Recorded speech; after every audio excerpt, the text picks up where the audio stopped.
सतगुरु के साजिन बाजी प्यारी सात संगत जी, प्यार और सत्कार से कहना धन निरंकार जी। सात संगत जी, सतगुरु माता जी के आशीर्वाद से सतगुरु माता जी का शुक्राना करते हुए दासी आप जी के चरणों में ये विचार रखने जा रही है। आप जी ये विचार प्रवान करें, अगर कोई गलती हो जाए तो क्षमा करें। सात संगत जी, इन विचारों का टॉपिक है ज्ञान और विवेक। कहते हैं कि विवेक जिसके मन में है वो बंदा सूझवान है।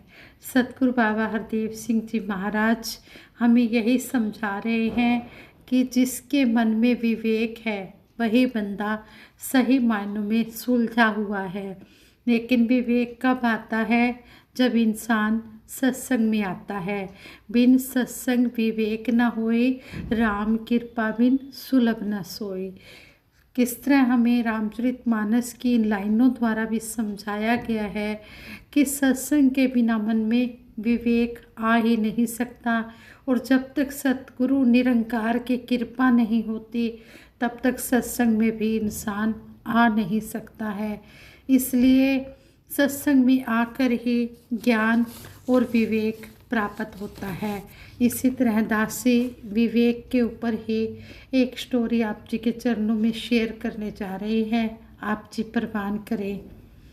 सात संगत जी कहते हैं, बात उन दिनों की है जब स्वामी विवेकानंद जी अपने गुरु श्री रामकृष्ण परमहंस जी के साथ घूम घूम कर लोगों को जन कल्याण की सीख दे रहे थे और वे मानवीय पीड़ाओं को भी दूर कर रहे थे। उसी दौरान श्री रामकृष्ण परमहंस जी ने एक प्रवचन दिया जिसमें काफ़ी भीड़ जुटी हुई थी। काफ़ी लोग प्रवचन सुनने के लिए आए हुए थे। गुरु परमहंस जी ने कहा कि ईश्वर सब जगह विराजमान है। उनके प्रवचनों से प्रभावित होकर एक व्यक्ति ईश्वर को सब जगह देखने लगा। पत्थर, पौधे, जीव जंतु सभी में उसे ईश्वर के दर्शन होने लगे। एक बार वह गुरु परमहंस जी से मिलने के लिए जंगल के रास्ते आ रहा था। तभी उसे एक हाथी मिला। हाथी पर महावत बैठा हुआ था। वह दूर से ही उस आदमी को कह रहा था, हट जाओ वरना हाथी नुकसान पहुंचा सकता है। उस पर गुरु परमहंस जी का इतना प्रभाव था कि वह हाथी में भी ईश्वर को देख रहा था। वह हाथ जोड़कर हाथी के सामने खड़ा हो गया। हाथी ने उस व्यक्ति को सूंड में लपेटा और बड़े जोर से पटक दिया, जिससे वह मूर्छित होकर वहीं लेट गया। जब आँख खुली तो उसने देखा कि सामने गुरु परमहंस जी अपने शिष्यों के साथ खड़े थे।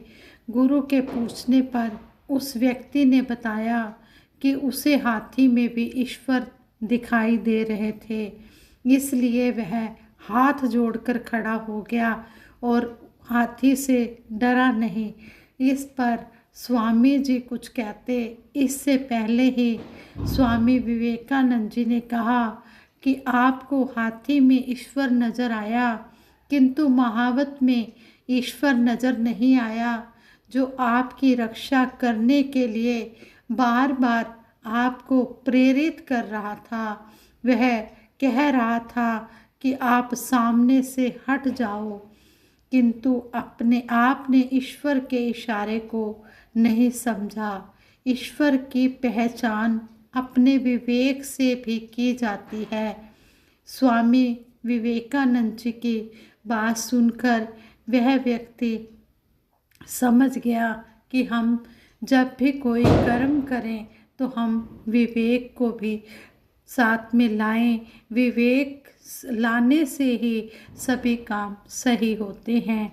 इस तरह सतगुरु बाबा हरदेव सिंह जी महाराज संपूर्ण हरदेव वाणी के इस शब्द द्वारा भी हमें समझा रहे हैं कि अगर हमें किसी बात की जानकारी है तो हमने उस पर सही मायने में विवेक यूज करना है।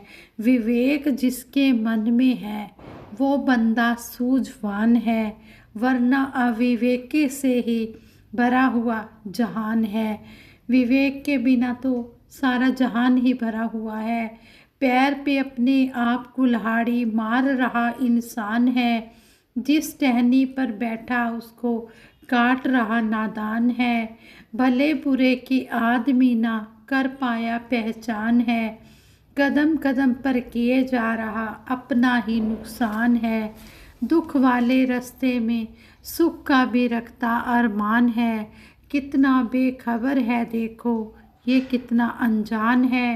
कहे हर देव जो संत जनों का मान रहा फरमान है, विवेक वाला जन है वही और उसका ही कल्याण है।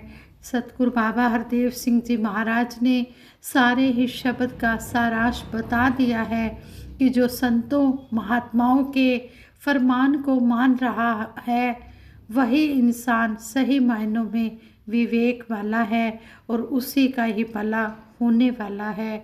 इसलिए हम ज्ञान के साथ साथ विवेक का भी प्रयोग करें, तभी सही मायनों में हम कुछ प्राप्त कर सकते हैं। वरना हमें जानकारी होते हुए भी हम अपने पैर पर फिर कुल्हाड़ी ही मारने वाला काम करेंगे। इसलिए हमने ज्ञान के साथ विवेक को भी लाना है। साथ संगत जी, सतगुरु हमें समझाते हैं कि हमने प्रभु प्रेमी बनना है। सतगुरु बाबा हरदेव सिंह जी महाराज समझाते हैं कि प्रभु प्रेमी का मतलब यह नहीं है कि कौन कितने पाठ कर लेता है, कितनी यात्राएं कर लेता है, अल्लाह गॉड या ईश्वर के नाम के मन के कितनी बार बिना रुके फेर लेता है। ये भगत होने की पहचान नहीं है। प्रभु प्रेमी तो उसी को कहा जाएगा जो प्रभु के अस्तित्व में विश्वास रखेगा और इसके बंदों से प्यार करेगा। और कहते हैं कि बिना उसकी जाति मजहब भाषा वेशभूषा का ध्यान किए बिना उसके साथ प्यार करेगा। संसार भक्ति के रंग को नहीं जानता, भगत ही जीवन में भक्ति की अहमियत जानते हैं। भक्तों की भावनाएं भक्ति के ऊपर आधारित होती हैं। वे भक्ति के रंग में रंगकर अपने जीवन को भक्ति मार्ग पर चलाते हैं। संसार में लोग रिद्धियों सिद्धियों शक्तियों को प्राप्त करने, हठ का सहारा लेने, किन्हीं विशेष पहनावे को पहनने, यात्राओं पर जाने, बाल बढ़ा लेने या बाल मुड़वा लेने जैसे शारीरिक सिलसिलों को ही भक्ति मान लेते हैं। भगत इस सत्य प्रभु को जानकर इसकी भक्ति करते हैं। भक्ति प्रेम का नाम है, प्रेम में ही भक्ति हो पाती है। भगत जानते हैं कि जब तक प्रेम नहीं तब तक परमात्मा भी राजी नहीं होता। अगर भक्ति की सार ना जाने तो फिर दोनों जहानों की बाजी हारने वाले बन जाते हैं।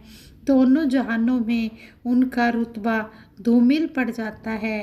प्रेम के भाव में विचरण करना ही भक्ति के रास्ते पर चलना होता है। ऐसा प्रेम का भाव जिस दिल में घर कर जाता है, जिस दिल में समा जाता है, वही सही मायनों में प्रभु से सच्ची प्रीत कर पाता है। मन मंदिर हो जाने का मतलब मन में सत्य का उजाला हो जाना, ज्ञान की लौ का जग जाना और सुंदर भावनाओं का मन में स्थापित हो जाना है। सच्ची बंदगी वही कर पाते हैं जो खुद मंदिर हो जाते हैं, जो प्रभु को सही मायनों में अपने हृदय में बसा लेते हैं। सच्चाई देखने के लिए रोशनी की ज़रूरत होती है। जब मन रोशन हो गया तब ही सही मायनों में एक सफल जीवन जी पाते हैं। महापुरुषों के वचन हमेशा इसी ओर इशारा करते हैं कि इंसान जितनी जल्दी इस ओर बढ़ जाएंगे उतनी जल्दी अपने जीवन का जो रुतबा है उसको ऊंचा कर पाएंगे। जीवन की जो सच्चाई है उसको हासिल करके अपने जीवन को सफल कर पाएंगे और वातावरण को भी सुंदरता दे पाएंगे। पुरातन समय में भी आत्मा का कल्याण या हृदय को ठंडक इसी सत्य का बोध हो जाने के कारण मिलती रही है। इसी से नाता जोड़ने के कारण इस जीवन को ऊंचाइयां मिलती रही हैं। प्यार, नम्रता, विशालता, सहनशीलता की अहमियत तब भी थी और इसकी अहमियत आज भी है। इसलिए हमने इस प्रभु से नाता जोड़कर दिव्य गुणों से युक्त हो जाना है। दिव्य गुणों से युक्त होकर अपने इस जीवन को निखार देना है।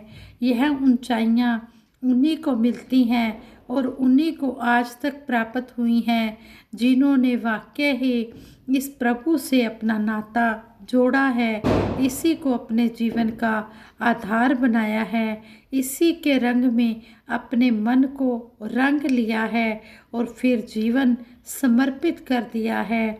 उपकार के लिए, औरों का उद्धार करने के लिए, इस संसार में उजाला करने के लिए, भ्रम और भ्रांतियों से मुक्ति पाने के लिए।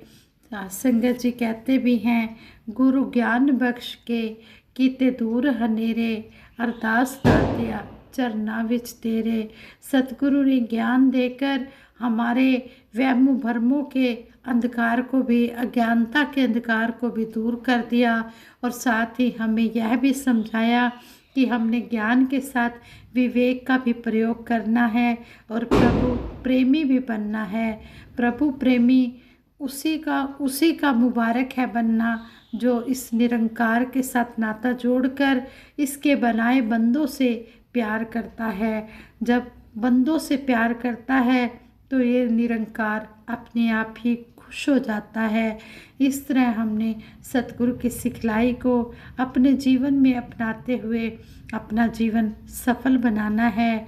सफल हुआ है उन्हीं का जीवन जो तेरे चरणों में आ गए हैं, उन्हीं की पूजा हुई है सफल जो तेरे चरणों में आ गए हैं, उन्हीं की भक्ति मुबारक हुई है, उन्हीं की भक्ति सफल हुई है जो सतगुरु के चरणों में आ गए हैं और सतगुरु के कहे अनुसार वचनों को मानकर उन वचनों पर चल पड़े हैं और जुड़ गए हैं। संगत जी दासी इन्हीं शब्दों से सभी के भले की कामना करते हुए सिमरन करवाएगी। सभी ने मिलकर सिमरन में साथ देना है। तू ही निरंकार मैं तेरी शरण हाँ, मैनू बख्श लो। तू ही निरंकार मैं तेरी शरण हाँ, मैनू बख्श लो। तू ही निरंकार मैं तेरी शरण हाँ, मैनू बख्श लो। बोलिए सतगुरु माता सुदीक्षा सविंदर हरदेव जी महाराज की जय। निरंकारी राजमाता गुरु वचन अवतार की जय। साथ संगत जी बड़े प्रेम से कहना, धन निरंकार जी।